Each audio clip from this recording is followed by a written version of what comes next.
Hello, welcome back to my channel. Today we will dive into the April 21st events of The Bold and the Beautiful, focusing on Melissa Dillon's mysterious caller, Ivy Forrester's chilling lack of remorse, Katie Logan's latest fashion endeavor, and Sheila Carter's quiet, terrifying stalking of Deacon and Taylor. Let us be honest about what we just watched. I found myself staring at the screen tonight, the ambient glow of the television casting long, distorted shadows across my living room, and I felt a profound, almost suffocating sense of weariness. It was not the plot itself that triggered this quiet despair. We have seen these machinations 1,000 times before. Rather, it was the haunting sameness of it all. The lighting in the Forrester Creations executive office never seems to change. The shadows fall across the same pristine desks, the same glass doors, the same mannequins standing like silent paralyzed witnesses to generations of human folly. I have aged. My life has fractured, rebuilt, and transformed in the years I have spent watching these people. I have loved, I have grieved, I have watched the seasons turn and the years slip through my fingers like water. Yet, in this fictional microcosm of Los Angeles time is a terrifying illusion. It stands entirely still. They are trapped. And perhaps by continuing to watch them, so am I. Let us begin with Ivy Forrester standing there in the impeccably designed office, bathed in the artificial light of daytime television. Electra Forrester, her niece, finally confronted her. Electra wanted answers. She demanded to know how her own flesh and blood, a woman she trusted implicitly, could stoop to such profound, calculated manipulation. Electra's heart has been broken by Will Spencer, or so she thought, but the true fracture occurred the moment she realized her reality had been orchestrated by the very person meant to protect her. And what did Ivy do? She did nothing. She exhibited absolutely zero guilt. It dawned me today that we often use the word villain too lightly when discussing these characters. Ivy is not a villain in the traditional mustache-twirling sense. She is something far more tragic and far more deeply disturbing. She is a manifestation of arrested development, a woman so consumed by the Forrester pathology of control that she has entirely lost her connection to basic human empathy. To look into the eyes of a young woman whose heart you have deliberately shattered and to feel not even a flicker of remorse is a terrifying display of sociopathy. Ivy believes she is right. She believes she is the architect of Electra's salvation, steering her away from the Spencer bloodline and toward R.J. Forrester. But this is not love. This is ownership. I watched Ivy's expression, placid, defiant, utterly unrepentant, and I felt a strange ache in my chest. I found myself wondering if anyone else feels this strange ache when they witness the death of innocence. Electra has been betrayed by people she trusted before, but this betrayal is foundational. It strikes at the very core of her family identity. How does one continue to collaborate on a jewelry line, to share creative space, to breathe the same air as a family member who views you not as a person but as a pawn on a chessboard? The answer is you do not. But I suppose I'm asking too much from a daytime drama. In the real world, this is the kind of trauma that requires years of therapy. In the world of the Forresters, it will likely be resolved with a shouting match and a tearful, unearned reconciliation months down the line. The cyclical nature of their pain is Sisyphean. They push the boulder of their trauma up the hill, only for it to crush them again and again. Then the scene shifted to Melissa Dillon. Dillon is a character who exists in the liminal spaces of this narrative. We do not know much about her past. We do not know the ghosts that haunt her family tree. She seems like a genuinely kind woman, albeit one who frequently makes the wrong choices in a desperate bid to find connection. She is lonely. You can see it in the way she carries herself, a quiet, lingering isolation that makes her painfully relatable. Today, the phone rang.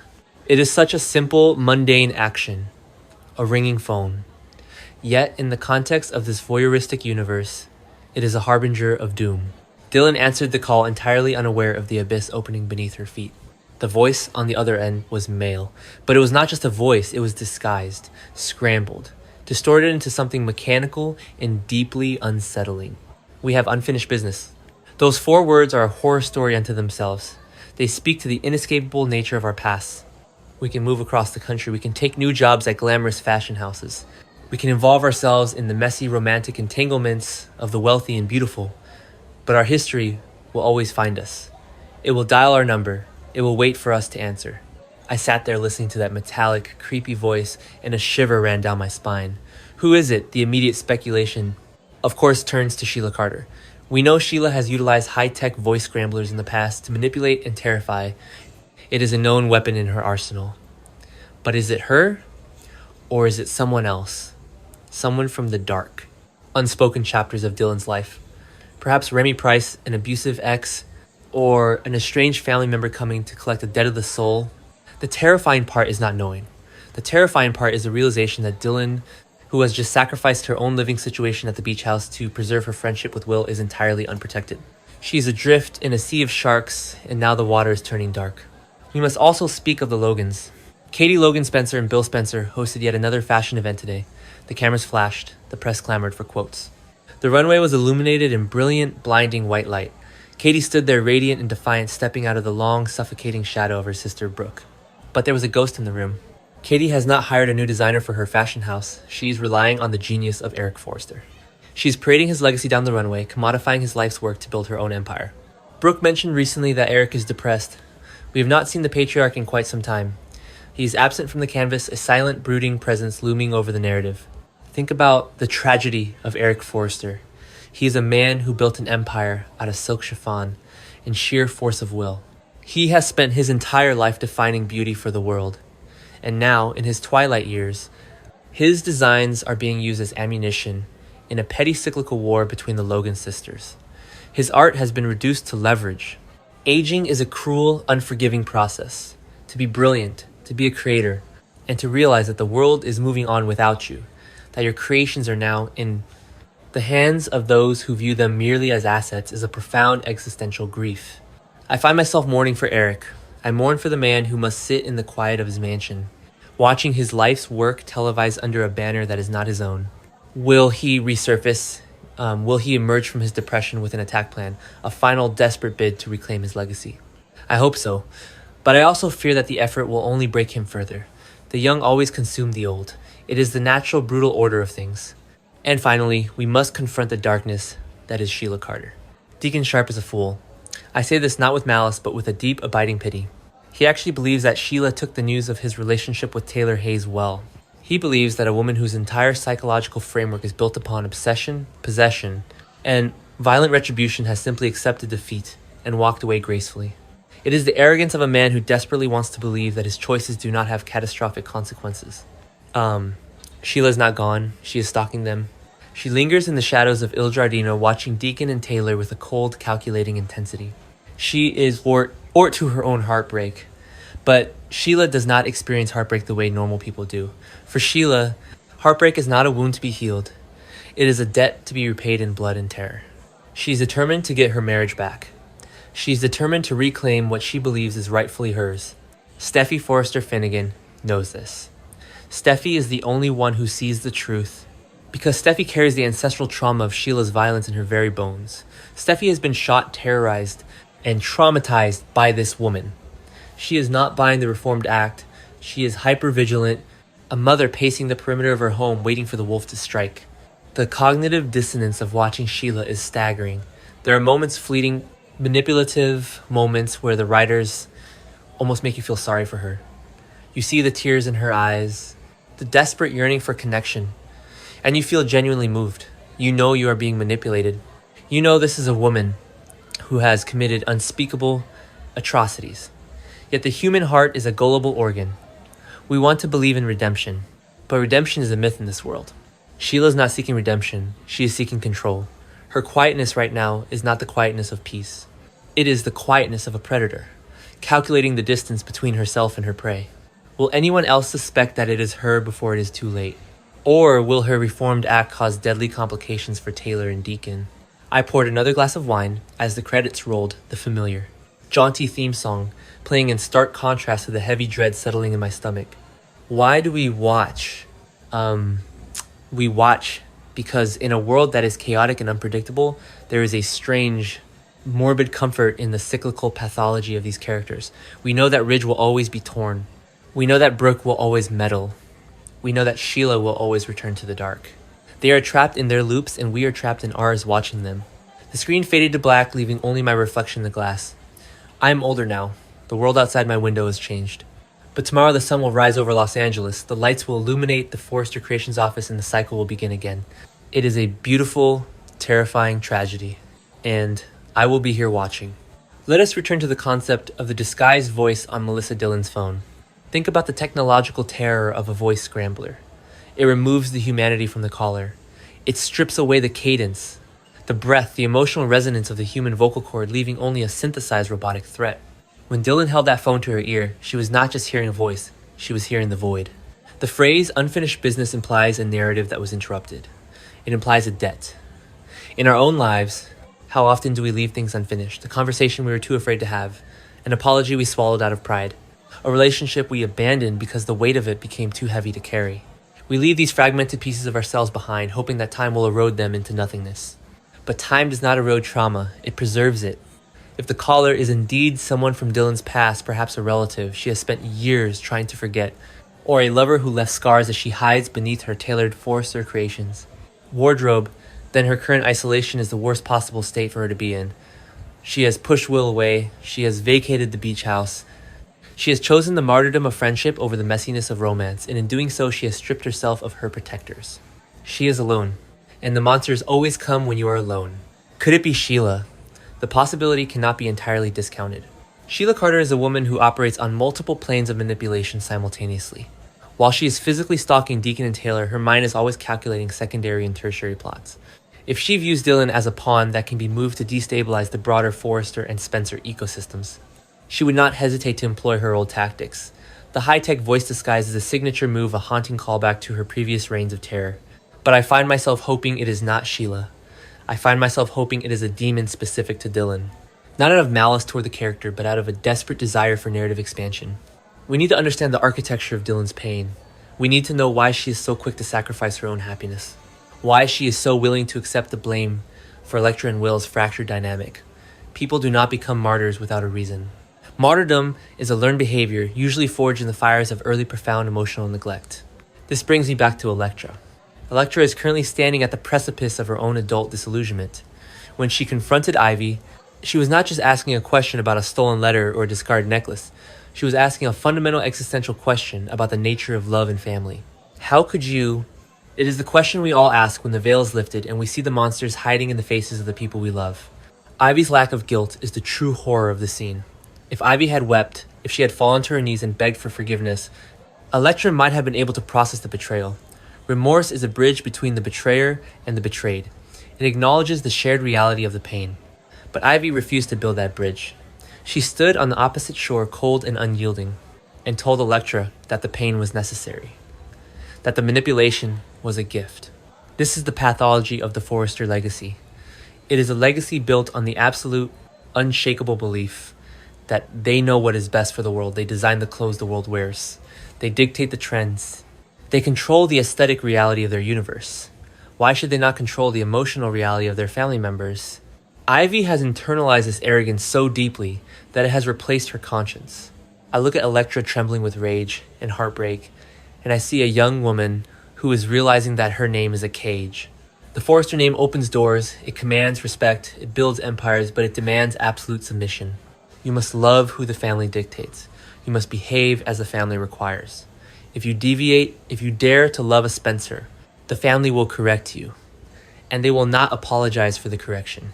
Will Elektra survive this? She wants answers, but she has already received the only answer that matters. She is entirely alone. The jewelry line, the creative partnership, the familial bond, it is all built on sand. When the tide of Ivy's ambition rolled in, it washed it all away. I find myself grieving for Elektra. I grieve for the innocence she lost today. And what of Katie Logan? As she stood before the flashing cameras promoting a fashion event built on the bones of Eric Forrester's genius, I could not help but marvel at the sheer unadulterated audacity of the Logan women. Brooke and Katie are locked in a dance that is as old as time. It is the dance of Cain and Abel, of sisters fighting for the scraps of validation in a patriarchal world. Brooke is appalled by Katie. She views Katie's actions as a personal affront, a desecration of the natural order, where Brooke is the sun and Katie is merely a planet caught in her orbit. But Katie is tired of orbiting. She is claiming her space. She is using Bill Spencer's immense resources and Eric Forrester's unparalleled designs to build a fortress that Brooke cannot penetrate. Yet the foundation of this fortress is inherently tragic. Eric is depressed. He is absent. The man who birthed the very concept of Forrester creations is languishing in the shadows, while his legacy is paraded under the banner of the Logans. It is a profound commentary on the nature of art and commerce. The artist creates out of a desperate need to communicate, to leave a mark on the world. But once the art is released, it no longer belongs to the artist. It belongs to the market. It belongs to people like Bill Spencer, who view beauty merely as a metric of success. Brooks' mention of Eric's depression was a fleeting line of dialogue, but it carried the weight of a eulogy. We are witnessing the slow, agonizing erasure of a titan. I keep waiting for Eric to return. I keep waiting for the doors of the executive office to fly open, for the patriarch to stride in with fire in his eyes and an attack plan in his hands. I want him to reclaim his name. I want him to strip the Logans of their borrowed glory. But perhaps that is just my own desperate wish for a satisfying narrative resolution. In reality, depression does not often end with a triumphant return. It is a slow, quiet fading. It is a man sitting in a darkened room, listening to the echoes of a life he no longer recognizes. And while Eric fades, Sheila Carter sharpens her knives. The dichotomy between Eric's passive despair and Sheila's active malignant obsession is the central tension of this universe. Eric has given up control. Sheila will burn the world to the ground to maintain it. Deacon Sharp is walking through a minefield with a blindfold on, whistling a happy tune. He looks at Taylor Hayes and sees a future. He sees redemption. He sees a love that can wash away the sins of his past. He does not see the crosshairs resting squarely on his chest. Sheila's determination to get her marriage back is not born of love. It is born of possession. Deacon belongs to her. In Sheila's fractured, terrifying mind, the vows of marriage are not a partnership. They are a deed of ownership. Taylor is not a romantic rival. She is a thief who has stolen Sheila's property. Steffy knows this. Steffy's refusal to believe in Sheila's reformation is the only sane reaction in a world gone mad. Steffy has looked into the abyss of Sheila's eyes and seen the absolute void where a human soul should be. When Steffy paces the floors of the Cliff House, her anxiety is palpable. It bleeds through the screen. She's a woman traumatized, forced to watch her mother frolic in the sun with a man who is tethered to a monster. The quietness of Sheila's current stalking is what makes it so terrifying. When Sheila is screaming, when she is waving a weapon, she is a known quantity. You can fight a physical threat, but how do you fight a shadow? How do you fight a woman who pretends to accept defeat, who smiles and nods and walks away, only to linger in the periphery of your life, poisoning the well while you sleep? This is the psychological warfare that Sheila excels at. She will not simply attack Taylor. She will dismantle Taylor's life piece by piece. She will plant seeds of doubt. She will orchestrate scenarios that make Deacon question his own sanity. She will prove to Deacon that his love for Taylor is fragile, that it cannot withstand the pressure of the real world. And she will do it all with a smile on her face. I sit here, the wine glass empty, the television screen dark, and I am left with a profound sense of melancholy. These characters are running on a treadmill, exhausting themselves in a desperate bid to reach a destination that does not exist. They're chasing love, power, and security, entirely unaware that the floor beneath them is a conveyor belt moving in the opposite direction. We watch them because they are mirrors, distorted, glamorous, melodramatic mirrors, but mirrors nonetheless. We see our own fears of aging in Eric. We see our own unresolved traumas in Dylan. We see our own desperate need for control in Ivy. We see our own foolish optimism in Deacon. And perhaps in our darkest, most secret moments, we recognize the terrifying, unyielding obsession of Sheila Carter. The Bold and the Beautiful is not just a soap opera. It is a clinical study of human pathology. It is a tragedy dressed in haute couture. And tomorrow, I will turn the television back on. I will sit in the glow of the screen and I will watch them suffer all over again. Because I cannot look away. And let us be honest, neither can you. Let us delve deeper into the specific history that brought us to this exact moment in time. Consider the legacy of the Spencer men. Bill Spencer, the patriarch, built his empire on ruthlessness. He views the world as a conqueror, views a battlefield. His sons Will and Liam have spent their entire lives trying to navigate the gravity of their father's expectations.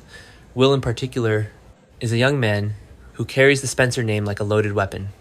When Electra walked away from him, swayed by the invisible hand of Ivy's manipulation, Will did not just lose a girlfriend, he lost a battle. In the Spencer worldview, you do not lose battles without a fight. This is why Will's vulnerability with Melissa Dillon was so striking. In the quiet confines of the beach house, away from the glaring lights of Forrester Creations and the suffocating pressure of his father's legacy, Will found a moment of peace. He found a woman who listened to him, who saw him not as a Spencer but as a man in pain. But Dillon knew the truth. She sat across from him, sharing the space, sharing the quiet intimacy of shared grief, all while holding the key to his salvation in her pocket. She knew that Ivy had stolen Electra's letter. She knew that the WE necklace had been discarded not by Will but by a calculating ant playing God. The guilt that Dillon must carry is a heavy, suffocating blanket. Every time Will smiled at her, every time he thanked her for her friendship, she must have felt the sting of her own complicity. Her decision to move out of the beach house to sever the physical proximity of their bond was an act of profound self-flagellation. She is punishing herself, and now the universe is punishing her too. The ringing phone, the disguised voice, the unfinished business. It is the universe demanding payment for the secret she kept. In the moral economy of daytime television, no sin goes unpunished. The scales must always be balanced. Dylan's silence was a currency she spent to buy a few fleeting moments of connection with Will, and now the debt collector is calling. I find myself staring at the screen, analyzing the micro-expressions on Dylan's face as she held that phone. The widening of her eyes, the slight parting of her lips, the way her hand trembled just a fraction of an inch. It is in these tiny, almost imperceptible moments that the true horror of the show reveals itself. It is not the grand screaming matches or the physical altercations that terrify me. It is the quiet realization that you are entirely, hopelessly trapped. And what are the grand screaming matches? What are the physical altercations? We know that Will and RJ Forrester are locked in a blood feud that transcends their own individual grievances. When Will looks at RJ, he does not just see the man who is trying to steal Elektra. He sees Ridge Forrester. He sees the decades of animosity, the stolen companies, the shattered marriages, the endless cyclical war between the Spencers and the Forresters. And when RJ looks at Will, he sees the arrogance of Bill Spencer. He sees the man who has tormented his mother Brooke, the man who has tried to destroy his father Ridge. They are not fighting over a woman, they are fighting over ghosts. They are fighting a proxy war for their fathers. This is the ultimate tragedy of the younger generation on the show. They are born into a narrative that has already been written. Their hatreds are inherited, their loves are preordained by the shifting alliances of their parents. They are actors stepping onto a stage forced to recite lines that were written before they were even born. When Will fired back at RJ, delivering the devastating psychological blow that RJ is not even a real Forrester, pointing out his Marone bloodline, it was a nuclear strike. It was a weaponization of history. To be a Forrester is to be royalty in this universe. It is to possess a divine right to rule. By stripping RJ of that title, by reminding him of the messy, scandalous truth of Ridge's paternity, Will was not just insulting him, he was attempting to annihilate RJ's entire sense of self. And Ivy, standing in the wings, orchestrating this chaos, watches it all burn. Ivy's lack of guilt is the armor she wears to survive the inferno she has created. If she feels, she shatters. So she chooses not to feel. She chooses to be the cold, unyielding architect of Elektra's destiny. I pour the last drop of wine from the bottle, the dark red liquid catching the dim light of the room. The existential dread of watching this show is a heavy, palpable thing. We are watching a terrifying illusion of progress. People get married, they divorce, they have children, they start companies, they lose companies, but nothing ever truly changes. The core psychological wounds remain open, bleeding out across the decades. Brooke will always need validation. Ridge will always be torn. Bill will always conquer. Katie will always fight from the shadows. Sheila will always stalk. And I will always watch. There is a strange voyeuristic comfort in knowing that no matter how chaotic my own life becomes, no matter how much the real world spins out of control, the people in Los Angeles will still be having the exact same arguments in the exact same offices. It is a Sisyphean nightmare wrapped in silk and bathed in perfect lighting. We are complicit in their suffering because our viewership demands it. We demand the tears, we demand the betrayals. We demand the ringing phones and the disguised voices and the chilling lack of remorse. We are the true architects of their pain. And as I turn off the television, the silence in my living room feels almost deafening. The ghosts of Forrester creations linger in the dark, whispering their secrets, waiting for tomorrow, waiting for the cycle to begin again.